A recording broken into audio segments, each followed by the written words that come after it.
Hey guys welcome back to conversation centre. So guys last video में हम लोगों ने क्या पढ़ी? लास्ट वीडियो में हम लोगों ने बात की that is what internal energy and it's equation. Guys हाँ, और एक बात, थैंक यू सो मच आप लोगों के सपोर्ट के लिए। आप लोग जिस तरह से सपोर्ट कर रहे हो, आप लोग इंटरेस्ट दिखा रहे हो पूरे सिलेबस पढ़ने में, बहुत अच्छा लग रहा है गाइस, क्योंकि आप लोगों का इंटरेस्ट ना मुझे बहुत अच्छी एनर्जी प्रोवाइड करता है कि यस मेरे बच्चों को पढ़ने में बहुत ज्यादा इंटरेस्ट है, उनको नॉलेज से लेन देन है, उनको परसेंट से कोई लेन देन नहीं है। परसेंट तो हम लोग कवर कर लेंगे, लेकिन नॉलेज हमारे लिए इंपॉर्टेंट है। किस तरह सिलेबस रिड्यूस हुआ है ना, होने दो ना गाइस, उससे हमें कोई लेन देन नहीं। चलो ठीक है यार, टाइम पास नहीं करेंगे, हम लोग आगे बढ़ेंगे। बहुत हम लोगों का टॉपिक बचा है, उसको हमें कवर करना है और डेली मेहनत करना है। सीरियसली बता रहा हूँ, डेली मेहनत करना है, और डेली मेहनत करने के लिए आप लोगों का सपोर्ट कोऑपरेशन बहुत ज्यादा इंपॉर्टेंट होता है। चलिए अपडेट रहिए, हर दिन टॉपिक को कंटिन्यू कीजिए, कंप्लीट कर दीजिए, उसी दिन का काम उसी दिन कंप्लीट कर दीजिए, ठीक है?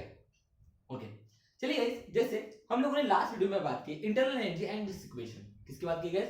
Internal energy and it's equation. अब उसके हम लोगों ने इक्वेशन भी देखे थे। क्या थी हमारी equation? That is what delta U is equal to plus minus Q plus minus W. ऐसा होगा guys, this is what it is the internal energy and it's equation. अगर हम लोग इंटरनल एनर्जी जिसको हम लोग रिप्रेजेंट करते हैं डेल्टा यू से, ओके। अब डेल्टा यू क्यों लिखते हैं? बिकॉज हम लोग कभी भी उसकी इंटरनल एनर्जी पता नहीं कर सकते, टोटल एनर्जी पता नहीं कर सकते हैं। इसी वजह से हम लोग चेंज इन इंटरनल एनर्जी निकालते हैं, जो किसके ऊपर डिपेंड करते हैं? दो चीजों के ऊपर, एक हीट एनर्जी और दूसरी चीज क्या होती है तुम्हारा वर्क डन, है ना गाइस? उसी के बेसिस के ऊपर हम लोग उसका कैलकुलेट करते हैं, that is what total energy, जिसको हम लोग इंटरनल एनर्जी कहते हैं। और उसकी इक्वेशन हम लोगों ने डिराइव किया था, that is what delta is equal to plus minus Q plus minus W. तो गाइस आज की वीडियो में हम लोग क्या पढ़ने वाले हैं? आज गाइस हम लोग बात करेंगे internal energy and its various process. आज का टॉपिक हमारा internal energy and its various processes okay चलो, internal energy and its various process. देखिए ये इक्वेशन जो है जो delta U is equal to plus minus Q plus minus W. Suppose करते हैं, मान के चलते हैं कि सिस्टम में मैं हीट ऐड कर रहा हूं, और उसी समय सिस्टम ने मेरा वर्क डन किया। Okay, heat added and system work done by system and work done by system. मान के चलिए कि सिस्टम में मैंने हीट ऐड किया और सिस्टम ने मेरा वर्क डन किया। सिस्टम ने मेरा क्या किया? वर्क डन किया। तो फिर मुझे बताइए इस समय इसकी चेंज इन इंटरनल एनर्जी क्या होगी? That is what delta U is equal to heat added. Heat जब ऐड होती है तो वैल्यू क्या होती है? पॉजिटिव। इसका मतलब क्या लेंगे? Plus Q. Work done by system मतलब सिस्टम वर्क कर रहा है, मतलब वैल्यू नेगेटिव, मतलब क्या देंगे? माइनस डब्ल्यू, है ना? तो डेल्टा यू की वैल्यू की इक्वेशन क्या बनेगी? That is what plus Q minus W, है ना गाइस? तो ये जो इक्वेशन है, ये equation that is what delta U is equal to Q minus W, हम लोग कब यूज करते हैं? When heat added to the system, and work done by system, okay. जब हम लोग सिस्टम में हीट ऐड करेंगे और सिस्टम उस समय वर्क करेगा गाइस, उसको हम लोग कहते हैं guys that is what heat added and work done by system. तो उस समय इक्वेशन क्या होंगे? Delta U is equal to Q minus W. ये मैंने कल एक्सप्लेन किया हो, इसके चार टाइप की इक्वेशन। सपोज करते हैं जैसे मान के लिए heat added to the system and work done on the system, तो इक्वेशन क्या बनेंगे बताइए? Heat added to the system and work done by system, तो equation work done on the system, तो इक्वेशन क्या बनेंगे? सिंपल है sir, delta U is equal to heat added to the system मतलब plus Q, work done on the system मतलब plus W, है ना guys? तो ये इक्वेशन किस तरह से डिराइव करना है, किस तरह से कैलकुलेट करना है, ये मैंने आप लोगों को लास्ट वीडियो में बहुत अच्छे से समझाया गाइस। तो आज एक्चुअली हम लोग इस इंटरनल एनर्जी की इक्वेशन के बेसिस के ऊपर उसके वेरियस प्रोसेसेस के बारे में डिस्कस करने वाले हैं। किसके बारे में डिस्कस करने वाले गाइस? उसके वेरियस प्रोसेसेस के बारे में डिस्कस करने वाले हैं। ओके, तो let's start with their processes. Okay, जैसे मान के चलिए हमारी जो प्रोसेस है वो आइसोथर्मल है। प्रोसेस क्या है? आइसोथर्मल है। First isothermal process. ओके, मुझे बताइए अगर हमारी प्रोसेस आइसोथर्मल है, आइसोथर्मल प्रोसेस का मतलब क्या होता है? जहां पे टेम्परेचर कांस्टेंट होता है, जहां पे टेम्परेचर क्या होता है? कांस्टेंट होता है, where the temperature is constant, है ना? जहां पे टेम्परेचर कांस्टेंट होता है। मुझे बताइए ये एक मेरा सिस्टम है, ये एक मेरा सिस्टम है, ओके, ये एक मेरा सिस्टम है, ओके। इस सिस्टम में अगर मेरा टेम्परेचर कांस्टेंट है, मतलब टेम्परेचर चेंज ही नहीं हो रहा है, हीट ऐड करूं या हीट रिमूव करूं, work done on the system करूं और work done by the system, okay, heat transfer to the system और heat added to the system और heat remove from the system, work done on the system और work done by the system, मैं कोई भी चीज करूं guys, अगर उससे मेरा अगर टेम्परेचर चेंज नहीं हो रहा है, तो गाइस मुझे बताइए, अगर टेम्परेचर ही चेंज नहीं हो रहा है तो क्या उसकी इंटरनल एनर्जी चेंज होगी क्या गाइस? नहीं होगी ना। अगर वहां पे टेम्परेचर ही चेंज नहीं हो रहा है, इसका मतलब वहां पे थर्मल एनर्जी चेंज नहीं हो रही, थर्मल एनर्जी ही चेंज नहीं हो रही है, इसका मतलब वहां पे क्या होगा, उसका इंटरनल एनर्जी भी चेंज नहीं होगा। इट मींस दैट कि यहाँ पे डेल्टा यू की वैल्यू क्या हो जाएंगे, जीरो। यहाँ पे डेल्टा वी यू की वैल्यू क्या हो जाएंगे, जीरो।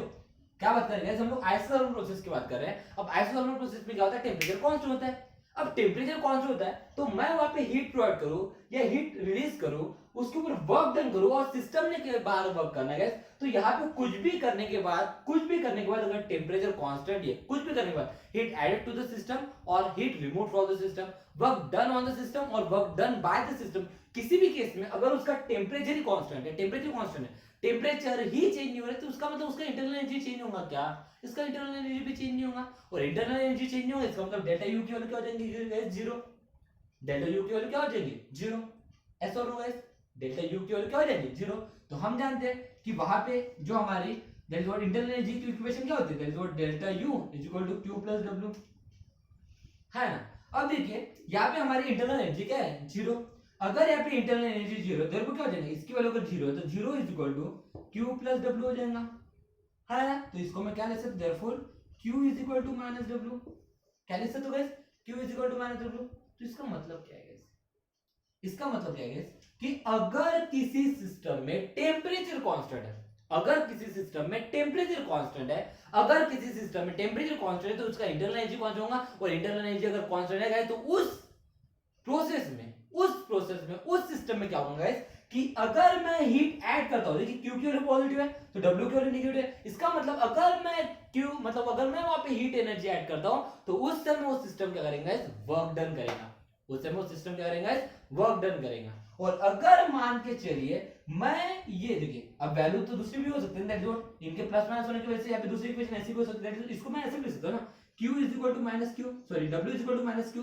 इसका मतलब अगर मैं work done on the system हो रहा है तो हीट एनर्जी रिलीज होगी। इसका मतलब क्या है, एक वैल्यू पॉजिटिव दूसरी वैल्यू नेगेटिव है, इसका मतलब क्या होगा, इसका मतलब क्या होगा, जैसे कि मैं यहाँ पे हीट एनर्जी ऐड करूंगा, जब मैं वहां पे हीट एनर्जी ऐड करूंगा, अगर मैं यहाँ पे हीट एनर्जी ऐड करूंगा तो मेरा सिस्टम क्या करेगा, वर्क करेगा, मेरा सिस्टम क्या करेगा, वर्क करेगा। इसका मतलब ये है कि अगर सपोज करते हैं मैं इस सिस्टम को हीट प्रोवाइड करूं प्लस 50 जूल, कितनी एनर्जी हीट एनर्जी प्रोवाइड करूंगा, 50 जूल, तो यहाँ पे टेम्परेचर का कांस्टेंट है तो मतलब इंटरनल एनर्जी कांस्टेंट होगा। इसका मतलब अगर मैं अभी 50 जूल एनर्जी प्रोवाइड करूंगा तो ये इंटरनल एनर्जी, जैसे मैं यहाँ पे हीट एनर्जी जैसे प्रोवाइड करूंगा तो ये एनर्जी को स्टोर करके नहीं रखेगा, ये एनर्जी को स्टोर करके नहीं रखेगा, ये क्या करेगा, एनर्जी को रिलीज करेगा बाय डूइंग अ वर्क, मतलब उस समय ये सिस्टम क्या हो जाएगा, हमारे ये मान के लिए पिस्टन अगर ऊपर आ गया तो मतलब क्या किया, सिस्टम ने वर्क डन किया। मतलब अगर इसने 50 जूल एनर्जी इसमें अगर मैं ऐड किया तो इसने 50 जूल एनर्जी रिलीज किया बाय डूइंग वर्क,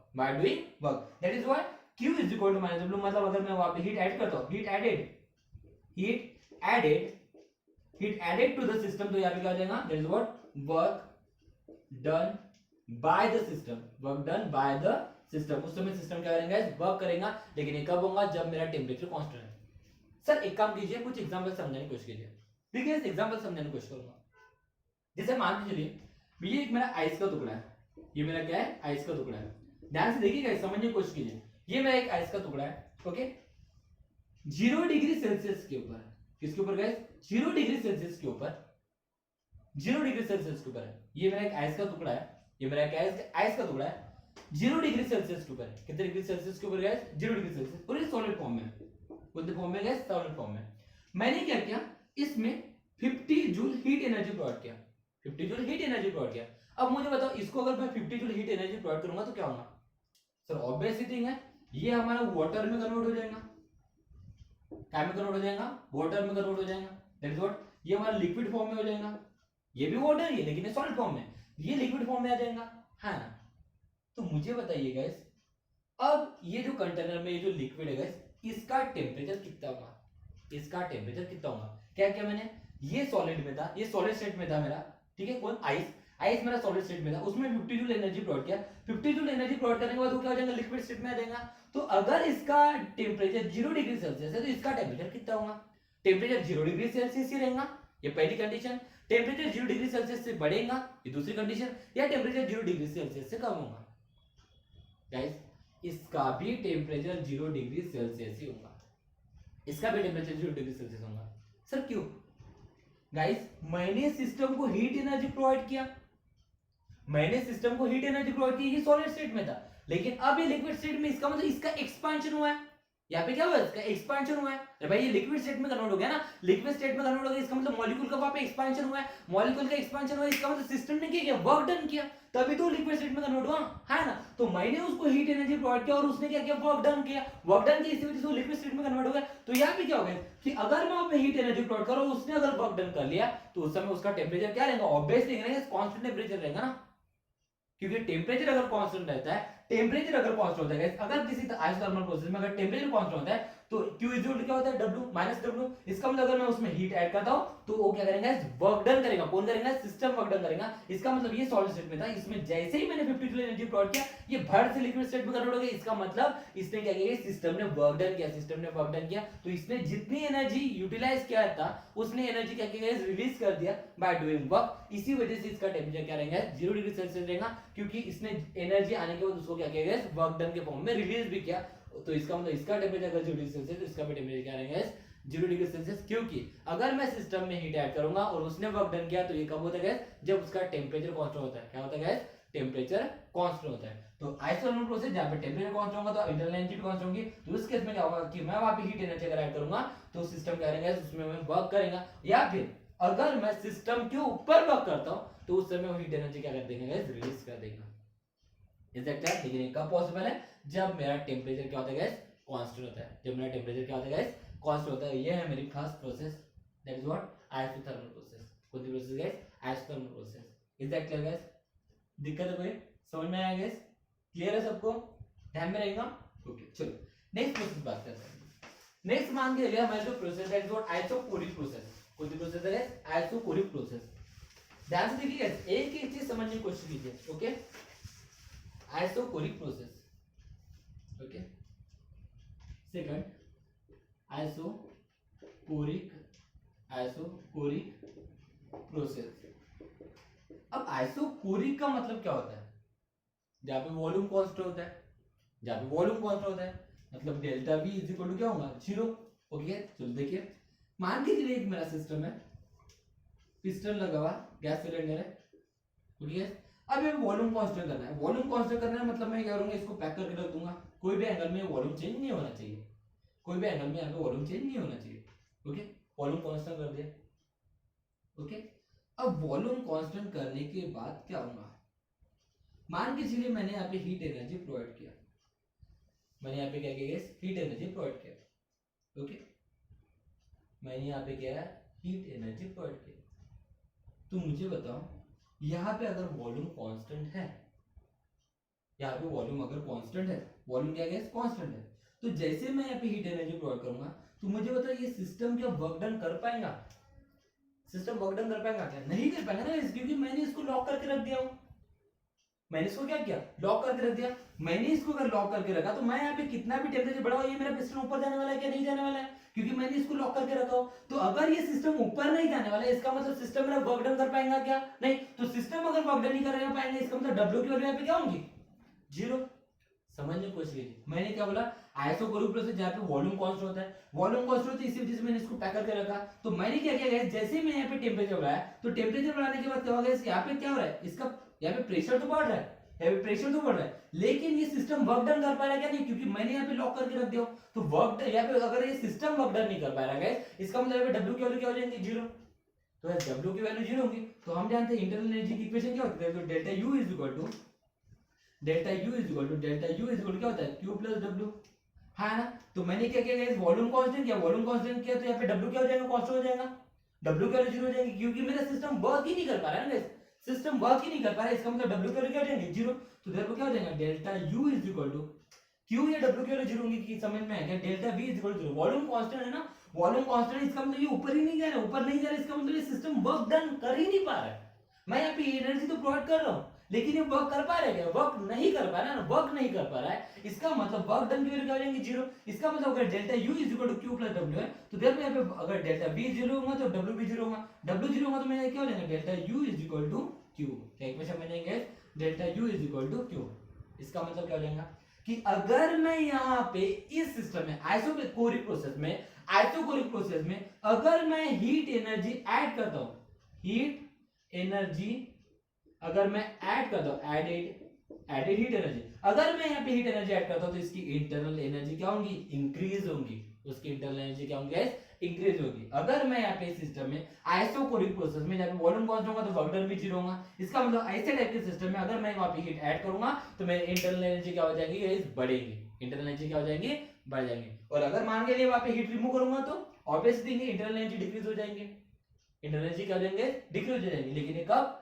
जब मेरा क्या कांस्टेंट रहेगा? वॉल्यूम कांस्टेंट रहेगा। इसी वजह से इसको लिखा जाता है delta U is equal to Q we.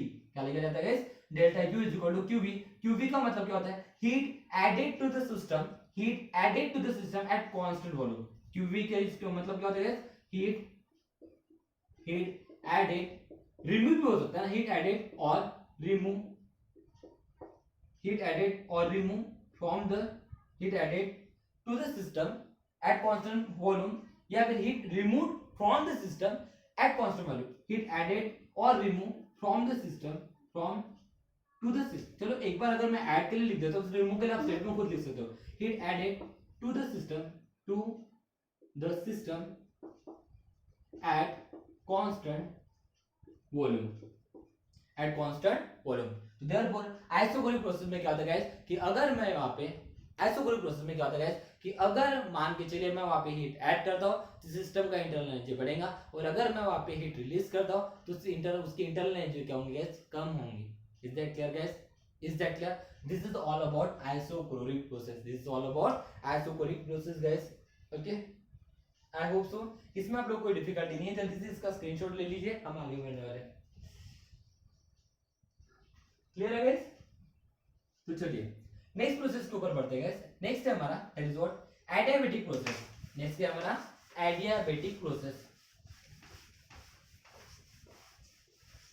हाँ गाइस, और एक चीज देखिए, अभी नॉलेज के लिए पढ़ रहे हो तो आप सब कुछ पढ़िए, जब आप बोर्ड एग्जामिनेशन के लिए प्रिपेयर करोगे ना तब आप लोग फिर एज पर बोर्ड एग्जामिनेशन जितना सिलेबस है उतना पढ़ के भी जाओगे तो कोई प्रॉब्लम नहीं है। But seriously when you are preparing for class 12th, so guys उस समय आप सिर्फ क्लास 12th के लिए मत पढ़िए, अपने फ्यूचर के लिए पढ़िए, क्योंकि फ्यूचर के लिए पढ़ना है तभी हमें सब कुछ सिलेबस लेके जाना है। बोर्ड एग्जामिनेशन के लिए कोई भी पढ़ रहेगा तो कोई मतलब नहीं है। आगे बढ़ते हैं। नेक्स्ट क्या है? Adiabatic process. Process number 3, adiabatic process. देखिए एडियाबैटिक प्रोसेस का मतलब क्या होता है? जब पे हीट एनर्जी कांस्टेंट होती है, it is what Q Q. मतलब एक आइसोलेटेड सिस्टम हुआ, जैसे मान के लिए एक मेरा आइसोलेटेड सिस्टम है, ओके, ये एक मेरा आइसोलेटेड सिस्टम है, इसको मैंने आइसोलेट कर चुका हूँ, जहाँ पे हीट एनर्जी इधर उधर ट्रांसफर नहीं होना चाहिए, ओके। और ये मेरा पिस्टन लगा हुआ सिलेंडर, ओके। तो क्या होगा? हीट एनर्जी जीरो है, इसका मतलब क्या हो जाएगा? That's what delta U is equal to क्या होता है? Q plus W. अब क्यू की वैल्यू तो यहाँ पे जीरो है, क्यू की वैल्यू तो यहाँ पे जीरो है, देयरफॉर क्या हो जाएगा? Delta U is equal to, ये यू है, ओके, वी मत लिखिए, delta U is equal to Q की वैल्यू जीरो मतलब जीरो प्लस डब्ल्यू, देयरफॉर क्या हो जाएगा? Delta U is equal to W. मतलब क्या होगा कि क्योंकि यहाँ पे हीट एनर्जी प्रोवाइड ही नहीं कर सकता ना, क्योंकि ये आइसोलेटेड सिस्टम है। इसका मतलब अगर मान के चलिए ये जो पिस्टन है इसको अगर मैं ऊपर उठाता हूँ, अगर इस सिस्टम को ऊपर उठाता हूँ, मतलब work done by the system होगा। मतलब क्या होगा? Work done by the system अगर होता है गाइस, ओके, तो उस समय वैल्यू क्या होती है? नेगेटिव है ना। अब दोनों कंडीशन हम लोग अप्लाई कर सकते हैं। अगर मान के चलिए सिस्टम अगर वर्क करता है, अगर सिस्टम वर्क करता है, सिस्टम वर्क करता है मतलब वैल्यू क्या होंगे? नेगेटिव, तो उसकी इंटरनल एनर्जी क्या हो जाएंगे? कम हो जाएंगे, उसकी इंटरनल एनर्जी क्या हो जाएंगी? कम हो जाएंगे। लेकिन अगर मान लीजिए अगर मैं work done on the system करता हूँ, work done on the system करता हूँ, तो उसकी इंटरनल एनर्जी क्या हो जाएंगे? बढ़ जाएंगे। This is what adiabatic process. Adiabatic process में क्या होता है गाइस कि अगर मैं वहां पे सिस्टम के ऊपर वर्क करूंगा तो फिर मेरी इंटरनल एनर्जी बढ़ जाएंगी, और अगर सिस्टम वर्क करेगा तो उसकी इंटरनल एनर्जी क्या हो जाएंगे guys? कम हो जाएंगे. Is that clear guys? This is all about adiabatic process.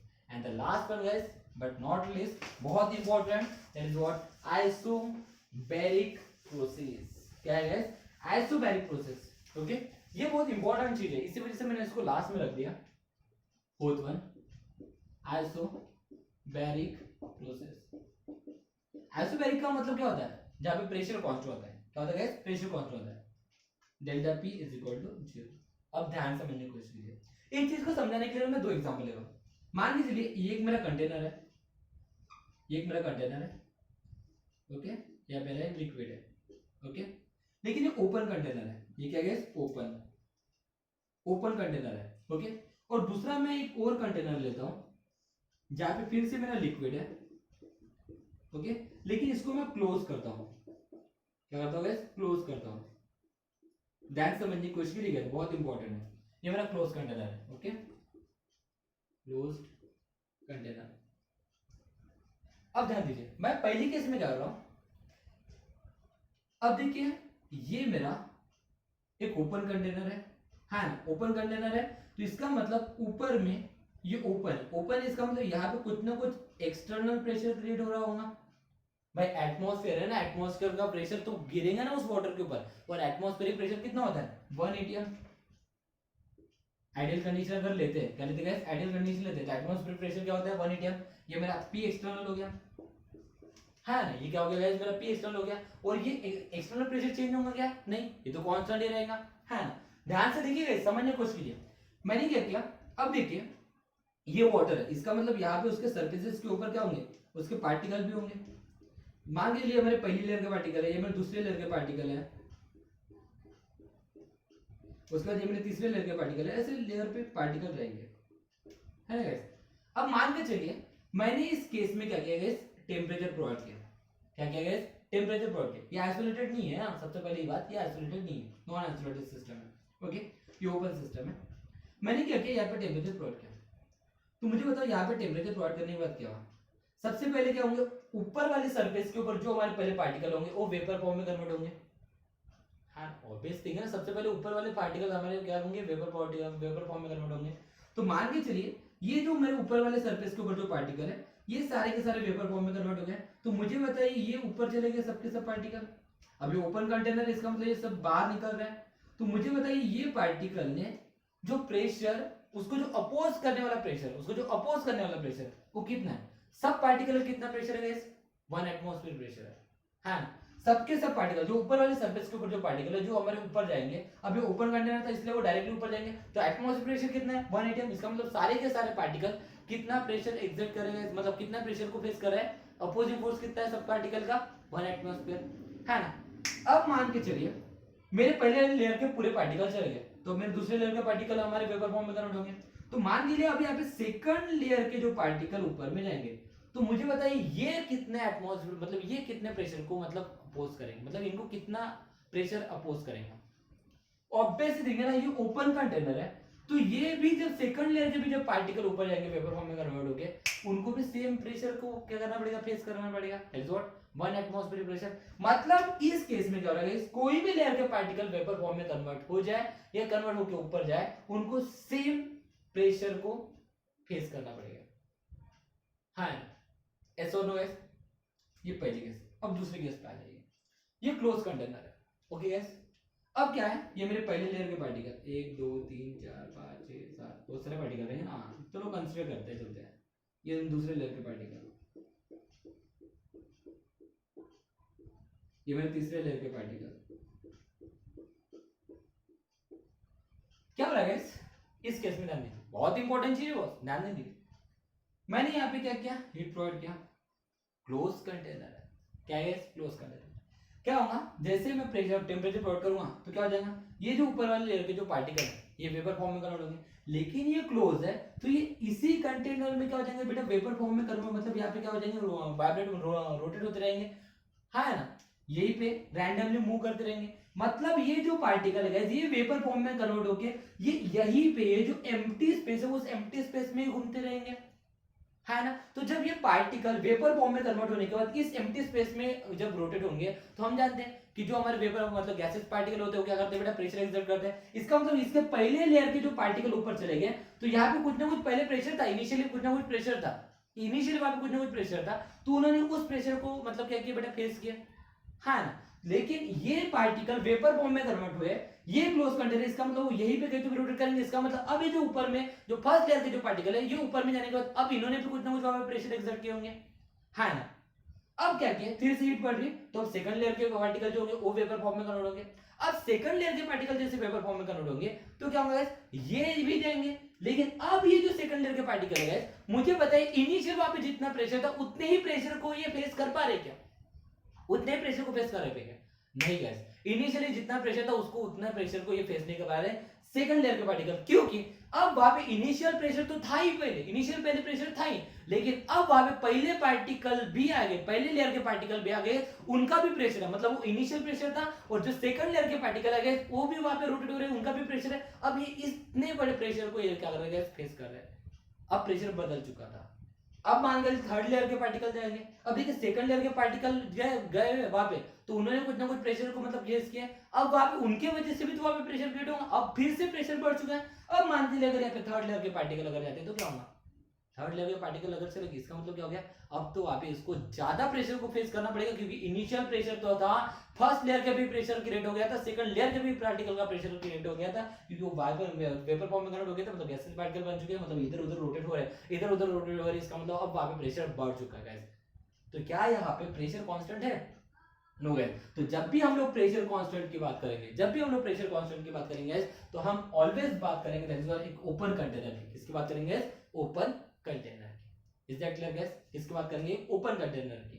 तो यहाँ पे क्या हो रहा है गाइस कि जैसे ही मैं यहाँ पे टेम्परेचर प्रोवाइड किया, जैसे मैं टेम्परेचर प्रोवाइड किया मतलब मैंने हीट ऐड किया, हीट क्या किया, ऐड किया, तो जैसे ही मैं यहाँ पे हीट करूंगा, ऐड करूंगा, तो क्या होगा, ये पार्टिकल क्या होंगे, वेपर फॉर्म में कन्वर्ट होंगे। इसका मतलब यहाँ पे सिस्टम वर्क डन कर रहा है, सिस्टम वर्क डन कर रहा है ना गाइस, है ना। और जैसे ही मैं यहाँ पे हीट एनर्जी रिलीज करूंगा वैसे क्या हो जाएगा, ऊपर से प्रेशर बढ़ने की वजह से हीट एनर्जी रिलीज हो रही है ना गाइस, मतलब work done on the system होगा गाइस। इसी वजह से आइसोबैरिक प्रोसेस में डेल्टा यू की जो इक्वेशन होती है वो क्या होती है गाइस, Q प्लस W, क्या होती है गाइस, Q प्लस W।